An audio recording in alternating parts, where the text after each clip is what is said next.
오늘도 하루를 말씀 가운데에서 또 기도로 시작하신 여러분들에게 주님께서 주시는 복이 충만하기를 소망합니다. 오늘 우리가 함께 읽은 창세기 29장의 말씀은 야곱이 그 형 에서를 피하는 중에 이제 에서의 장자권을 가져오고 그 다음에 그 이후에 에서의 분노를 피해서 도망가게 되죠. 피하는 중에 베델에서 하나님의 약속을 받고 그 이후에 일어난 이야기들을 우리에게 들려주고 있습니다. 지난번에 봤던 28장에서 하나님께서는 야곱에게 내가 너와 함께 있어 내가 어디로 가든지 너를 지키며 너를 이끌어 이 땅으로 돌아오게 할지라 내가 내게 허락한 것을 다 이루기까지 너를 떠나지 아니하리라 이렇게 약속을 주셨습니다. 29장부터 이어지는 이야기는 하나님께서 이 약속을 어떻게 이뤄가시는지를 우리에게 보여주고 있죠. 오늘 말씀은 오늘 말씀에 따르면 야곱은 이제 동방 사람의 땅에 이르게 되는데요. 그곳에 가서 이제 어머니 리브가가 말했던 대로 외삼촌 라반을 찾아가려고 합니다. 라반은 거기서 이제 라반은 야곱을 만나게 되고 그래서 이 라반은 자기의 혈육인 이 야곱을 반갑게 맞이해 주죠. 그래서 한 달 동안 함께 이제 머물고 함께 이제 살아가게 됩니다. 그러던 중에 이제 라반이 야곱에게 그래도 너가 나의 혈육이지만 아무 대가도 없이 계속해서 일을 하는 건 옳지 않다라고 하면서 품삯을 어떻게 치를지를 상의하자라고 이야기를 먼저 해오죠. 그러자 야곱은 이전부터 좀 생각해 두었던 것이 있었는지 마음에 두고 있었던 말을 라반에게 건넵니다. 그게 무엇인가 하니 여러분들이 잘 아시는 대로 라반의 딸을 이제 나에게 달라라는 거였죠. 여러분들 잘 아시겠지만 라반에게는 레아와 라헬이라는 두 딸이 있었습니다. 우리가 읽은 이 개역개정판 성경에서는 레아가 시력이 약했다라고 전에 나오는데요. 세번역이나 공동번역 성경을 보면 눈매가 부드러웠다라고 이 같은 구절을 조금 다른 방식으로 번역을 하고 있습니다. 추측해 보면 이렇게 얘기할 수 있을 것 같습니다. 레아는 외적으로 되게 평범한 사람이었던 것 같아요. 우리가 자주 만날 수 있는 평범한 사람이었던 것 같고요. 반면에 동생 라헬은 모든 번역에서 이야기하듯이 곱고 아리따운 즉 누구나 혹할 만한 외모를 가진 그런 인물이었던 것 같습니다. 야곱이 라반을 처음 찾아갈 때 만났던 사람이 바로 이 동생 라헬이었습니다. 라헬의 안내를 받아서 라반을 만나게 됐는데요. 아마 이때부터 야곱은 라헬을 마음에 두고 있지 않았을까 그런 추측을 해봅니다.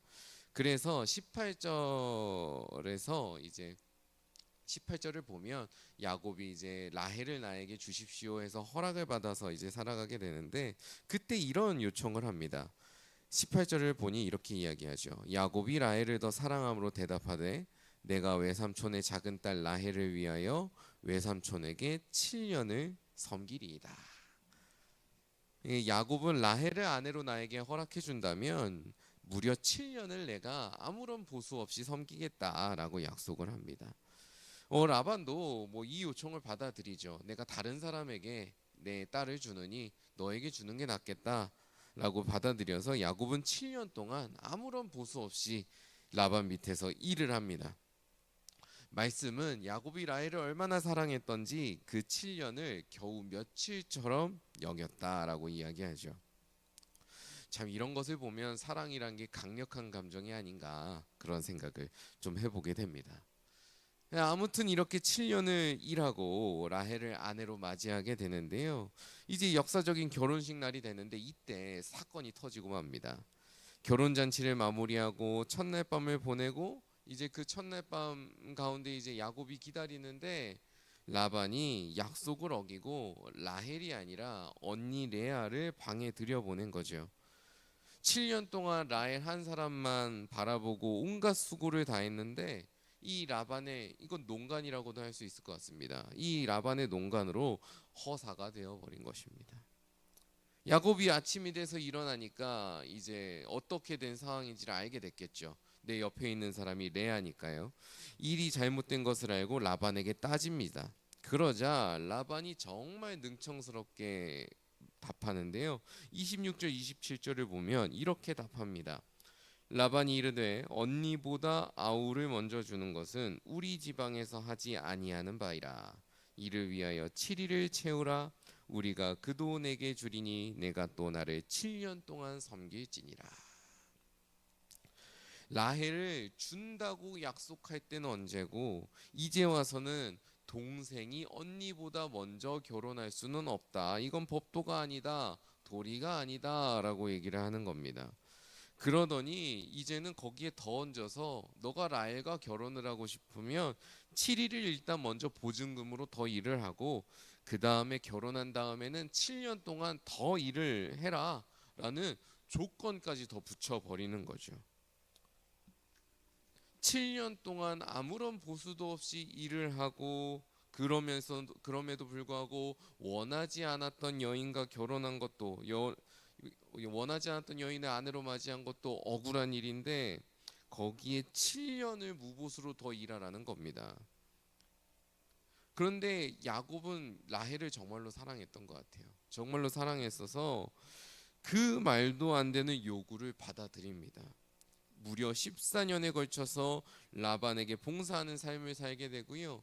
그 다음에 이후에 더 보겠지만 그 이후에도 이리저리 붙잡혀서 라반에게 더 끌려다니는 삶을 살게 됩니다. 드라마에나 나올 법한 이 해프닝에서 우리는 어떤 가르침을, 어떤 깨달음을 얻어야 될까요? 우리는 이 말씀에서 하나님께서 당신께서 선택한 사람을 어떻게 만지시고 이끄시는지를 보게 됩니다. 야곱의 삶은 어떤 삶이었습니까? 우리가 앞에서 잠깐 이야기했듯이 지금까지 또 보아왔듯이 야곱의 삶은 거짓말과 기만으로 가득한 삶이었습니다. 자기가 원하는 것을 쟁취하기 위해서라면 형을 속이고 아버지까지도 속였지요. 그 과정에서 아버지와도 멀어지고 형과도 원수가 되고 자기는 또 멀리 도피해서 도망하게 되는 등 야곱의 삶은 거짓으로 인해서 이끌려 다니는 삶이었고요. 그만큼 하나님의 성품과 멀어져 있는 삶이기도 했습니다. 하나님께서는 야곱과 함께 하시면서 이 거짓으로 얼룩진 그의 삶을 차근차근 변화시켜 나가시는 거예요. 그런데 어떤 변화가 일어나려면 나에게 문제가 있다라는 것을 먼저 깨달아야 되고요. 그 문제가 나의 문제구나. 내가 고쳐야 되는 일이구나라는 걸 실감할 수 있어야 됩니다. 나에게 아무런 문제가 없다고 생각한다면 어떠한 변화도 필요하지 않을 것이고 그렇게 되면은 하나님이든 누가 말하는 것이든 따라갈 수 없겠죠. 야곱에게도 이런 과정이 필요했던 겁니다. 나의 이득을 위해서 다른 사람을 속이고 기만하는 삶이 좋지 않은 삶이구나. 이것은 나에게 눈앞에 유익이 있을지언정 이것은 정상적인 삶이 아니고 문제가 있는 삶이구나. 이것을 깨달아야 했습니다. 그 삶을 깨달아야 자기 자신을 반성하고 그 삶에서 떠나 변화할 수 있기 때문이죠. 이를 위해서 하나님께서는 오늘의 이 이야기, 야곱이 만난 이 사람들을 사용하시는 겁니다. 하나님께서 오늘 야곱에게 거짓을 일삼는 기만을 능숙하게 사용하는 야곱마저도 속여 넘길 수 있는 더 거짓된 사람 라반을 보게 하시는 거죠. 라헬을 향한 야곱의 마음은 진심이었을 겁니다. 그러니 7년을 며칠처럼 여기면서 그 약속을 지켰지요. 그러나 라반은 어땠습니까? 그런 야곱의 진심을 이용해서 무려 14년 동안의 야곱을 부려먹을 수 있는 권리를 획득했습니다. 그리고 이후의 말씀에서 보게 되겠지만 야곱은 아까도 말씀드린 듯이 이리저리 이끌려서 무려 20년 동안이나 라반의 소나기에 붙잡혀 고난을 겪다가 겨우겨우 노연하게 되죠. 이 시간을 통해서 야곱은 무엇을 느꼈을까요?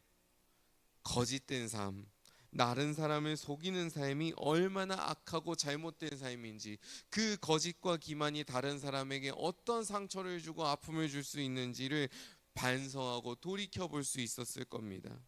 이러한 그리고 자신을 속였던 가족들에게 내가 얼마나 큰 잘못을 했는지를 깨달을 수 있었겠지요.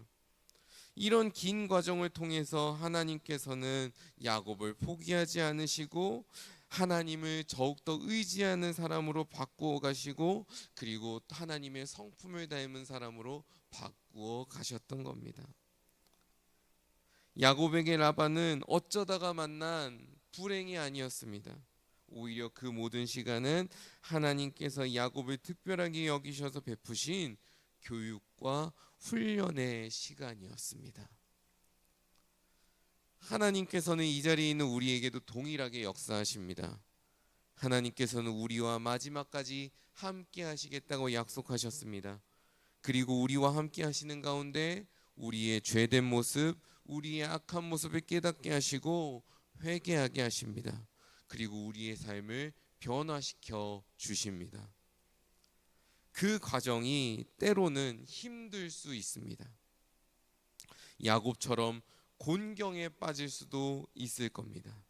하지만 그때 하나님께서 야곱에게 주셨던 약속, 내가 너와 함께 있어 내가 어디로 가든지 너를 지키며 너를 이끌어 이 땅으로 돌아오게 할지라, 내가 내게 허락한 것을 다 이루기까지 너를 떠나지 아니하리라, 이 약속을 기억하시기 바랍니다.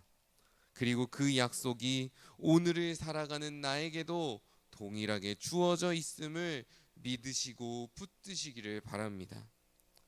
그 믿음이 있다면 우리는 오늘 하루를 하나님을 의지하면서 넉넉하게 살아낼 수 있을 것이고, 하나님께서 우리에게 주시는 말씀을 깨달을 수 있을 것이며, 그만큼 우리의 영이, 삶이 성장하고 하나님을 닮아가는 유익을 누리게 될 줄 믿습니다. 오늘 하루 하나님만을 의지하면서 하나님과 동행하는 귀한 성도 여러분 되시기를 주님의 이름으로 간절히 축원합니다. 함께 기도하겠습니다.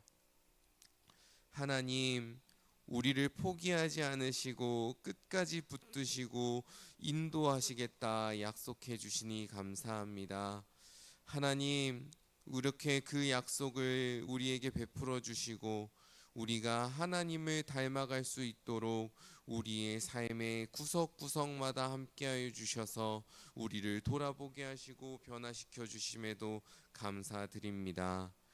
하나님, 이제 우리가 하나님께서 말씀하시고 베푸시는 그 모든 일들을 순종하며 감사로 받아들이기를 원합니다. 하나님께서 말씀해 주시는 것을 들으며 나의 삶을 돌아보고 잘못된 것들을 회개하게 하여 주시고, 그리고 그렇게 떠나보낸 죄된 자리에 하나님의 은총을 더욱더 가득 부어 주셔서 우리가 하나님을 닮아가고 하나님을 증언하고 하나님과 동행하는 인생을 살게 하여 주옵소서.